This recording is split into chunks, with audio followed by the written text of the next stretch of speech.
Hello મિત્રો, સ્વાગત છે તમારું રોશમિક સોલ્યુશન કન્સલ્ટન્સીમાં। આજે આપણે વાત કરવાના છે રેશનિંગ કાર્ડ અને આધાર કાર્ડ વિશે। શું તમારું રેશનિંગ કાર્ડ અને આધાર કાર્ડ લિંક કરેલું છે? જો ના કરેલું હોય તો આજે જ કરાવો, નહીં તો તમે સરકારી જે સેવાઓ છે તેનો લાભ નહીં મેળવી શકો।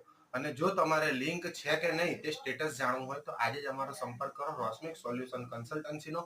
અને આનો કોઈ પણ ચાર્જ અથવા કોઈ પણ પ્રકારના પૈસા લેવામાં આવશે નહીં, તદ્દન મફત છે। એની સામે તમારે ખાલી એટલું કરવાનું રહેશે કે અમારો આ વિડીયો તમારે 5 લોકોને શેર કરવાનો રહેશે। યુટ્યુબમાં જે અમારી ચેનલ છે એને સબસ્ક્રાઇબ અને ફોલો કરવાનું રહેશે, અને ઘરના જેટલા બી સભ્યો હોય એ બધાને જ યુટ્યુબ ચેનલ સબસ્ક્રાઇબ કરાવો, જેથી કરીને આવા નવા માહિતીવાળા વિડીયો તમને મળતા રહે અને વધુમાં વધુ તમને ફાયદો થતો રહે। એટલે જે સ્ક્રીન ઉપર નંબર દેખાય છે 95 101 77 233, આની ઉપર તમે તમારું આધાર નંબર અને તમારો રેશનિંગ કાર્ડ નંબર મોકલી અને આજે જ ચકાસો અને આજે જ જાણો કે તમારું આધાર કાર્ડ સાથે રેશનિંગ કાર્ડ લિંક છે કે નહીં। Thank you.